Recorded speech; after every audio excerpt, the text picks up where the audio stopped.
What are they? They're ibises, aren't they? Ibis? Aren't they gorgeous? Aren't they gorgeous? Look at you. So far away. Hello, beautiful ibis. Grooming and preening yourself.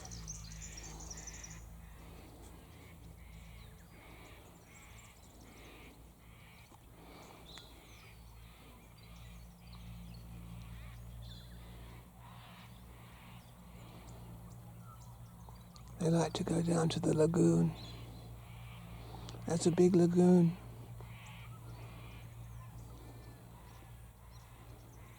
Look at you.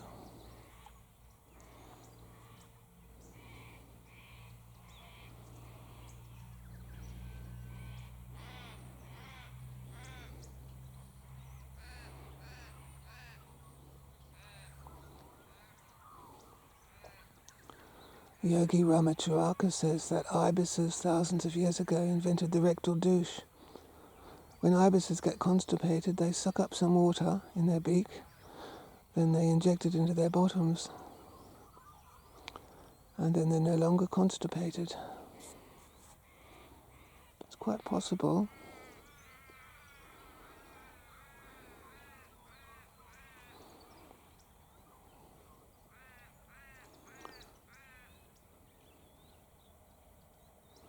What a long beak. I've seen ibis pick up snails and then smash them on the ground with their beak and then eat them.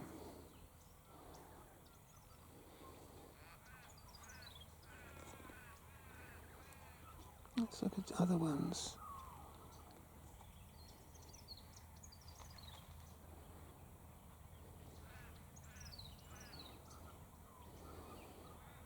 Do they leave the country? Some ibis fly a long way, I think, overseas and everything. I'm not sure. Aren't they so beautiful?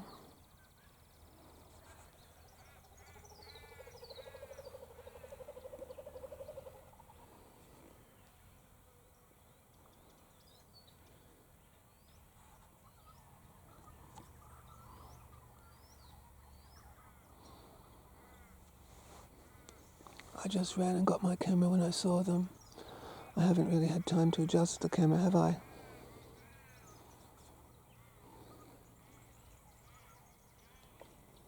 Quite a few of them. There must be at least 20 altogether in that dead tree.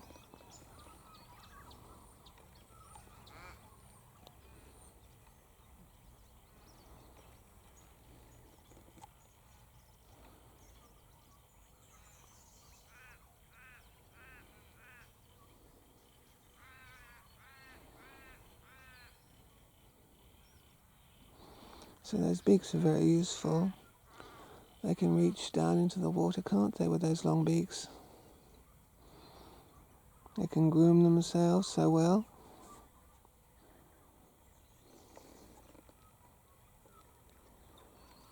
Where have you gone? There you are.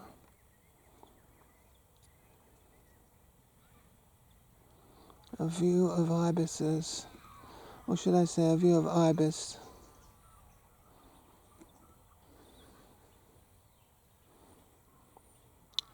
We used to have ibises here years ago, lots of them.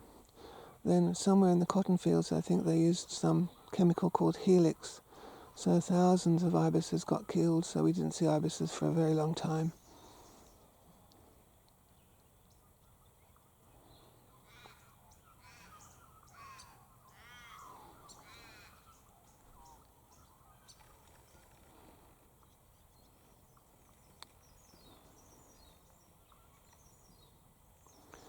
The same ibises come back every year because I used to notice that one ibis had a bad leg and the same one used to come back every year limping.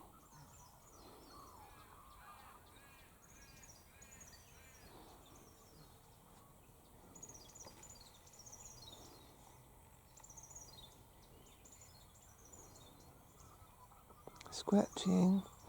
Even lizards scratch, and like birds, lizards, human beings and birds You notice when they scratch, they close their eyes. So that closed eye reflex when scratching goes back a very long way, probably to prehistoric times, because blue-tongued lizards will close their eyes when they're scratching. I suppose it's just to make sure that they don't injure their eye, but human beings do it too. We all tend to close our eyes when they're scratched, generally. I'll see if I can get a little bit closer.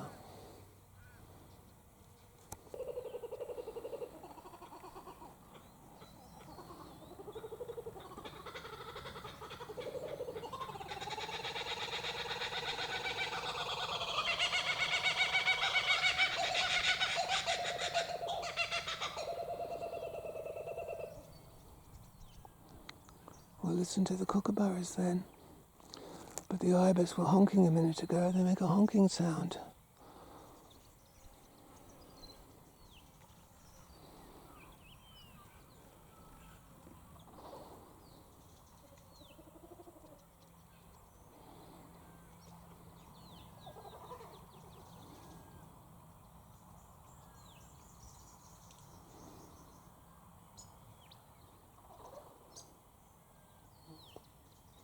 Go and honk for us.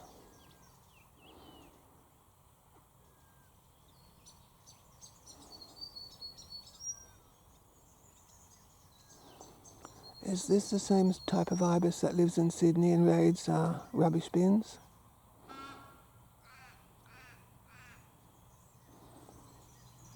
There they go, start honking.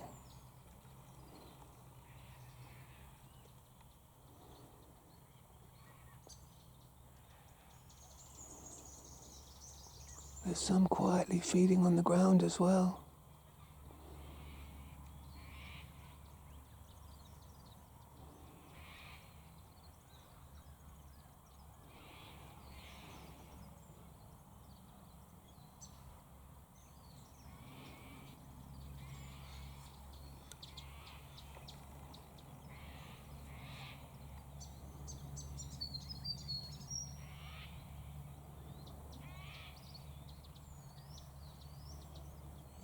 Are they sacred ibis or something?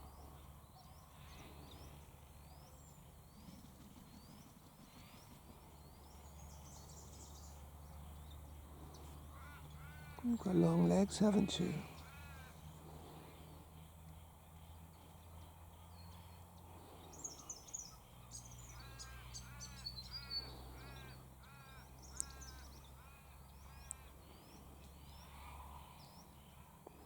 Beautiful feathers.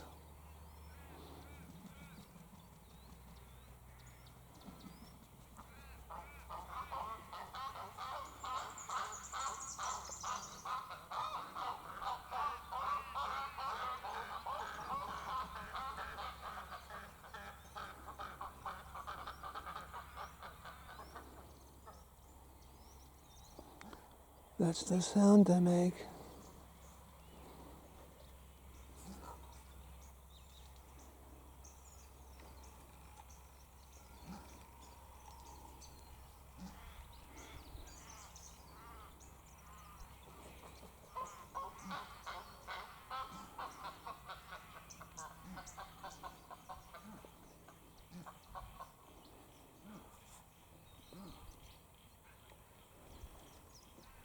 It's a bit like a laugh.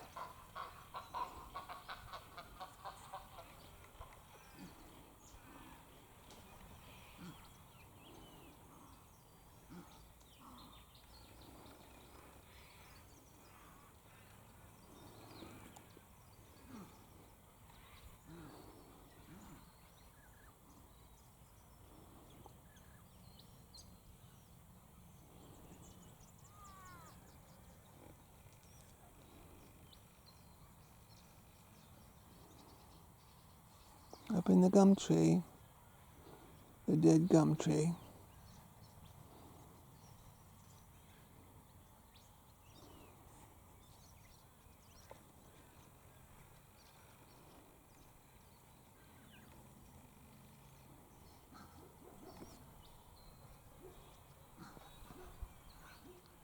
Standing on one leg.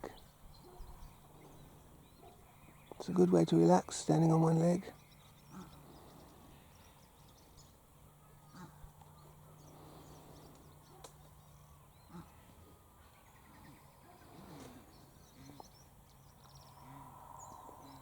Gorgeous tail feathers.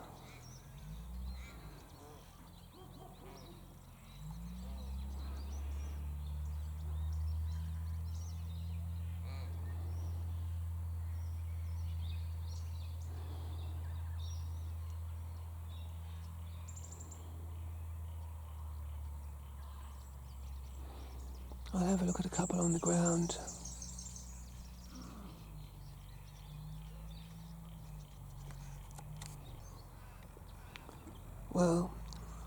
Well, there's some shallow flooding here lately, so they're probably standing in pools of water, probably looking for whatever it is they look for.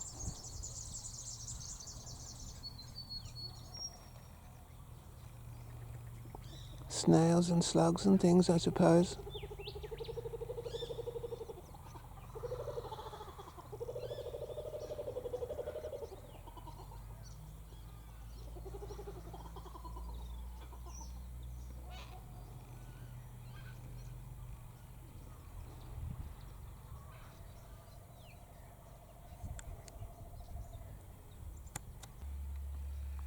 Well, I can hear frogs down there.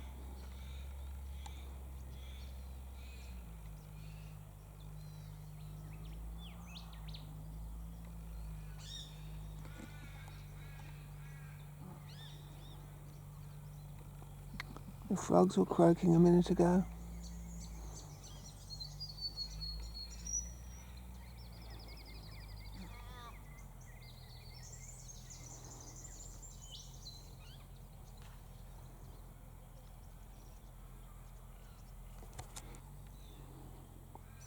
So, these ones are getting around on the ground, but they've got friends up high in the tree.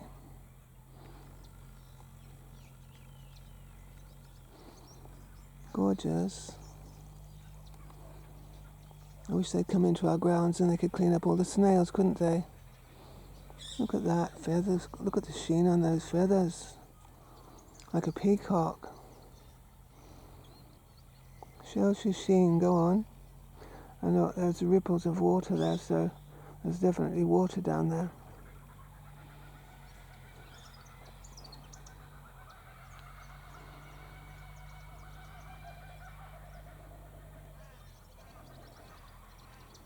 Turn sideways, go on, turn sideways.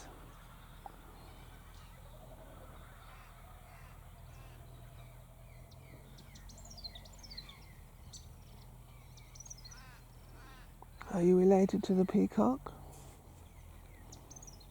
Look at those feathers. Look at that gleam. But even starlings have a rainbow sheen on their feathers, don't they? Well, I think you might. If there's something of the peacock about you. Aren't you gorgeous?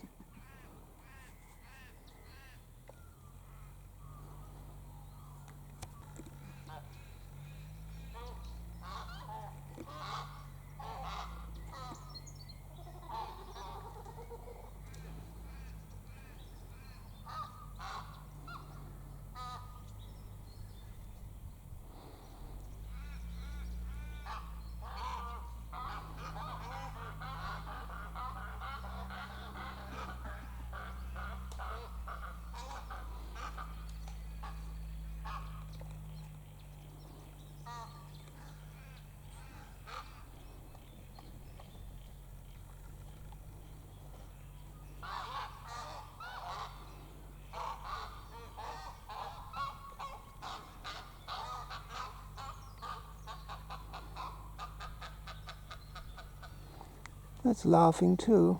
They mightn't be kookaburras, but they can laugh.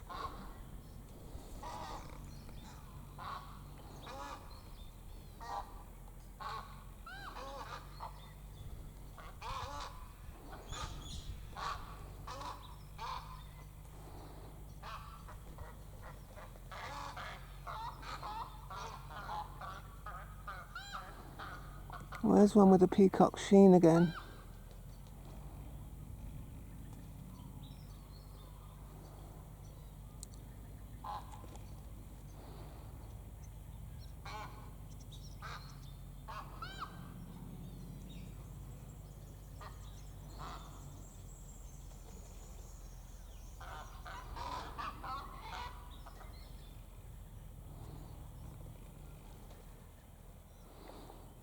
I wonder how you tell the sexes. How do you tell the difference in sexes?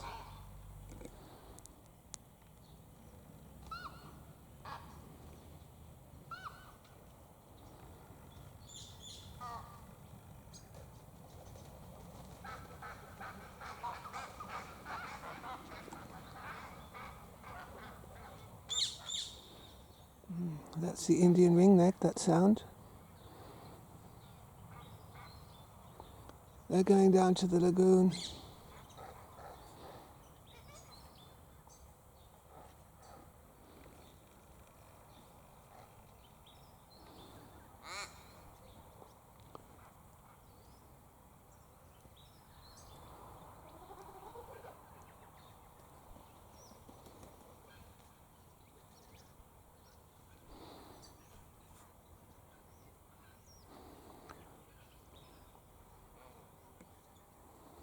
We had a peacock come into our grounds once from the neighbours. I was saving up pictures of peacocks for creative visualization, and next thing, suddenly there was a peacock, and I couldn't believe it. It came into our place, and by the time I got my camera, it had gone. Had its feathers out and everything in full display. I've always liked pheasants and peacocks.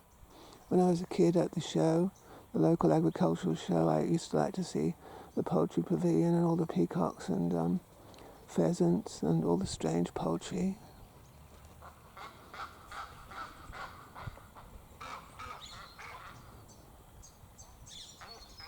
They're going.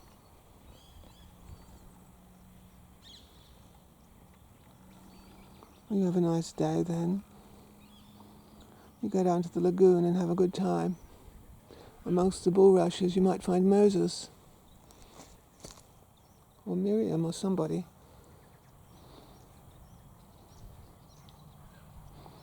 That's it, you go and enjoy your day now.